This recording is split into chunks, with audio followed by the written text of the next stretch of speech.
पकड़ो पकड़ो पकड़ो, अरे बच्चे को लेकर भाग गया, पकड़ो।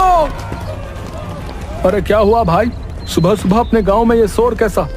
अरे किसी के घर में चोरी या डकैती हुई है क्या?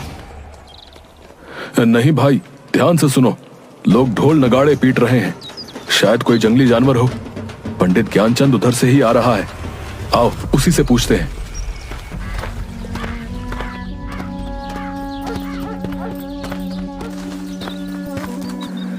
पंडित जी, ये कैसा शोर है? कोई जानवर गांव में घुस गया है क्या? अरे नहीं भाई, आज गांव से फिर एक बच्चा कोई जानवर पकड़कर जंगल में ले गया। हे भगवान, अब तो हमारे बच्चे अपने गांव में भी सुरक्षित नहीं हैं। पता नहीं क्या होने वाला है। सुन रही हो भाग्यवान, बंकू से कहना घर में ही रहे, इधर उधर खेलने ना जाए। पता नहीं जानवरों का यह आतंक गांव से कब खत्म होगा। सरताजपुर गांव में लगभग 6 महीने से जंगली जानवरों का आतंक बना हुआ था। इस कारण शाम होते ही गांव के सभी लोग अपने अपने घरों में दुबक कर बैठ जाते थे। कोई भी नहीं जानता था कि कौन जानवर ऐसा कर रहा है। कोई भालू का आतंक बताता तो कोई सियार का, कोई जंगल के राजा शेर को इसका जिम्मेदार ठहराता। इसी कारण सरपंच हुकुम चंद ने चौपाल पर एक सभा बुलाई थी। प्यारे गांव वासियों, जैसा कि आप जानते हैं कि पिछले 6 महीने से रोज कोई जानवर हमारे बच्चों को जंगलों में ले जाकर मार कर खा जाता है। हम उसी पर चर्चा के लिए आज यहाँ पर एकत्रित हुए हैं। सरपंच जी, आए दिन हमारे गांव से बच्चे गायब हो रहे हैं। अगर ऐसा ही चलता रहा तो गांव के सारे बच्चे मार डाले जाएंगे। हमें कुछ ना कुछ तो करना ही होगा। इसके लिए हमें पहले पता लगाना होगा कि कौन जानवर ऐसा कर रहा है, ताकि हम लोग उस जानवर से छुटकारा पा सकें। यही ठीक रहेगा, क्योंकि जंगल में तो सैकड़ों जानवर हैं। हम किस किस को अपना निशाना बनाता रहेंगे? लेकिन इसका पता लगाएगा कौन कि किस जानवर की यह करतूत है? इसके लिए एक दल बनाना होगा जो जंगली जानवरों के गांव में प्रवेश पर नजर रखेगा। हाँ, यह ठीक रहेगा। मैं और कल्लू बाबा दोनों मिलकर रात में पहरा देंगे और पता लगाएंगे कि कौन सा जानवर हमारे बच्चों को गायब कर रहा है। तो ठीक है, फिर अगर तुम दोनों पता कर बता देते हो तो तुम्हें गांव की तरफ से 100 स्वर्ण मुद्राएं मिलेंगी, ठीक है? मरेगा, एक दिन सब मरेगा। ए बगले, चल भाग यहां से। जब से हमारे शमशान में रहने आया है, तब से ही पूरा गांव समस्याओं से घिरा है। भोगा एक अजीब सा डरावना व्यक्ति था,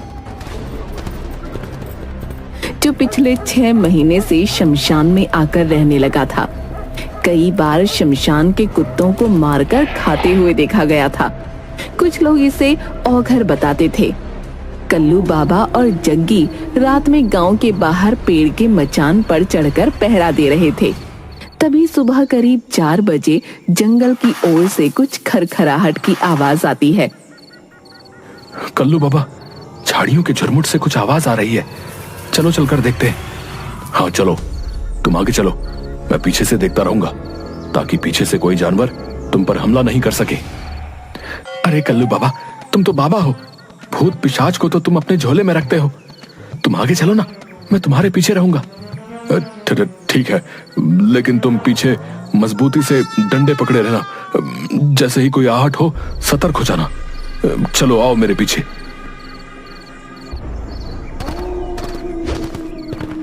भूत पिशाच निकट नहीं आवे, महावीर जब नाम सुनावे।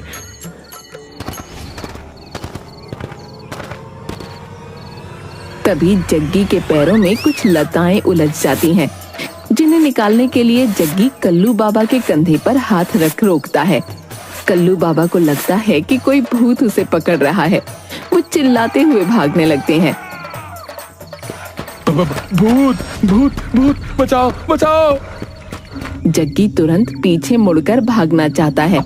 तभी कल्लू बाबा बचाओ बचाओ करते हुए पीछे मुड़कर जग्गी के गले को पकड़ लेते हैं। उसकी पीठ पर चढ़ जाता है। जग्गी को लगता है कि सचमुच भूत उसकी पीठ पर चढ़ गया। वो पूरी ताकत से दौड़ पड़ता है और लताओं से उलझकर कल्लू बाबा के साथ ही गिर पड़ता है। बचाओ, कल्लू बाबा बचाओ, मेरी पीठ पर भूत चढ़ा है, मर गया रे। अरे मेरे बाल बच्चों का क्या होगा?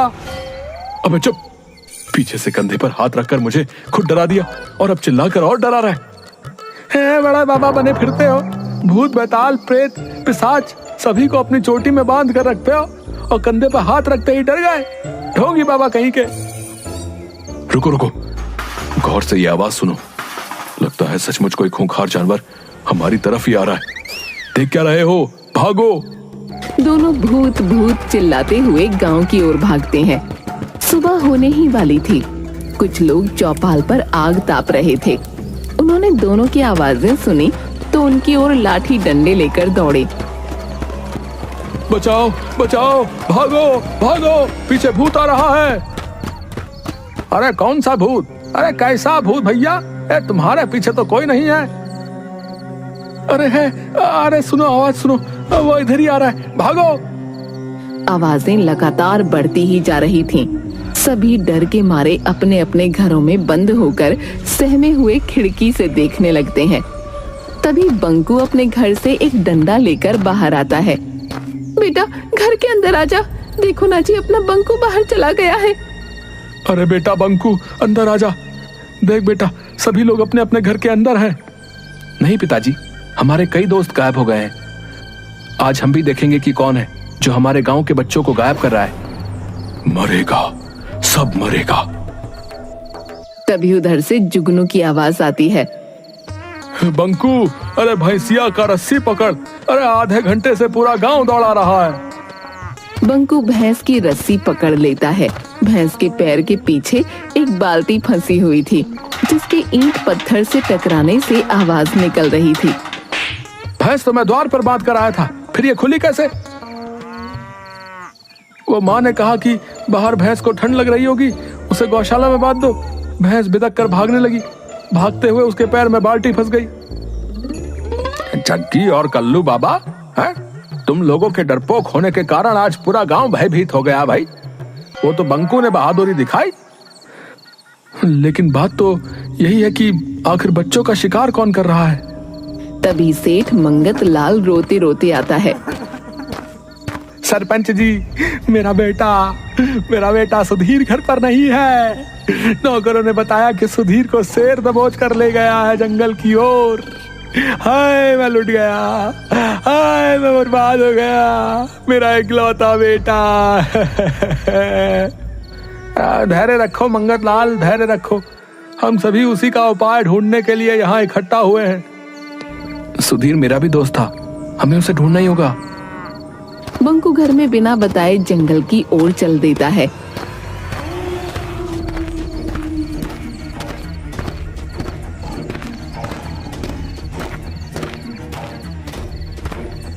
एक नदी किनारे रुककर बंकू पानी पीने लगता है।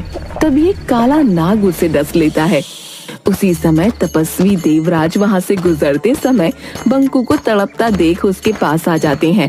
सांप को पानी में जाता देख तपस्वी देवराज तुरंत समझ जाते हैं कि बालक को सांप ने काट लिया है। वो अपने हाथों से डसे हुए स्थान पर हाथ फेरते हैं। बंकू तुरंत उठकर बैठ जाता है। तुम कौन हो बालक? इस घने जंगल में कैसे आ गए? प्रणाम महाराज, मैं बंकू हूँ। मेरे गांव से प्रतिदिन एक बच्चे को इस जंगल का शेर लाकर मारकर खा जाता है। मैं उसे ही खोजने आया हूँ। तुम्हारे इस नेक कार्य से मैं प्रसन्न हुआ।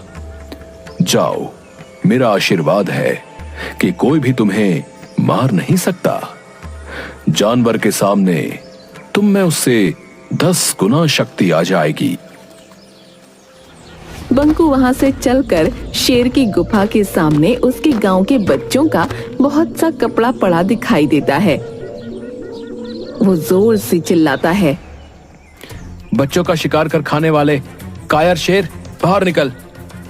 दम है तो मुझसे मुकाबला करके दिखा। अबे पिद्दी बालक, भाग जा यहां से। शायद तू मुझे नहीं जानता। मैं कायर नहीं, मैं जंगल का राजा शेर हूं। जा, इस गलती के लिए मैं तुझे माफ करता हूं। जा अपने गांव लौट जा। अच्छा, तो अभी भी बड़ी बड़ी बातें निकल रही हैं। क्या राजा का यही काम है कि निरीह बच्चों को चुपके से उठाकर ले आए और उसे खा जाए? एक बार कह दिया ना कि मैं ऐसे कायरों वाले काम नहीं करता। शायद तुझे तुम्हारी मौत यहां खींच कर लाई है। क्यों? एक बालक के सामने अपने कुकर्मों को बताते हुए शर्म आ रही है? बस बहुत हो गया, अब मैं और बर्दाश्त नहीं कर सकता। शेर छलांग मारकर बंकू को दबोच लेता है। दोनों में गुत्थम